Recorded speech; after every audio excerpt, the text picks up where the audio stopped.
Европската унија не треба да прима нови членки додека интеграцијата не се продлабочи и не бидат спроведени реформи, предложи денеска францускиот претседател Емануел Макрон. Ако се прашувам јас, би поддржал проширување само откако ќе има продлабочување и реформи на нашата Европа. И би сакал да ја задржиме оваа амбиција на овие две точки.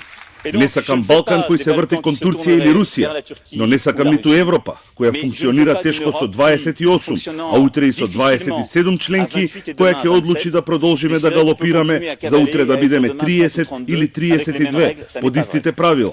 Ова не е правилно. Европската унија има потреба да прими нови членки од Западен Балкан со цел да се избегне ризик за нова војна во регионот, му одговори шефот на Европската комисија Жан-Клод Јункер. Ако не се отвориме за државите од тој многу сложен и трагичен регион, и ако не им дадеме европска перспектива, ќе видиме војна во тој регион како што видовме во 90-тите години.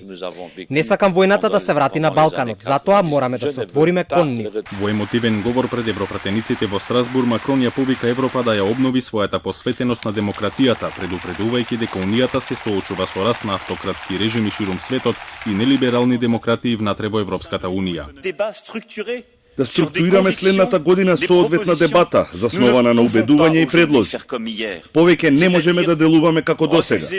Тоа значи да се одбива да се разговара за Европа, праведната распределба на парламентарни места и обвинувања до Брисел и Страсбург за секое зло.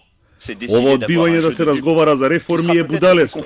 Можеби така е поудобно за сите нас, но така нема да се реши ниту еден проблем. Во Страсбург Макрон даде повеќе предлози образложувајќи ја својата визија за Европа. Подржа привремен дигитален данок кој би можел да стане постојан, отварање нов фонд за заедници кои ќе примат мигранти, нови закони за авторски права кои ќе ја заштитат европската култура и побара поставување рамка за реформи во еврозоната.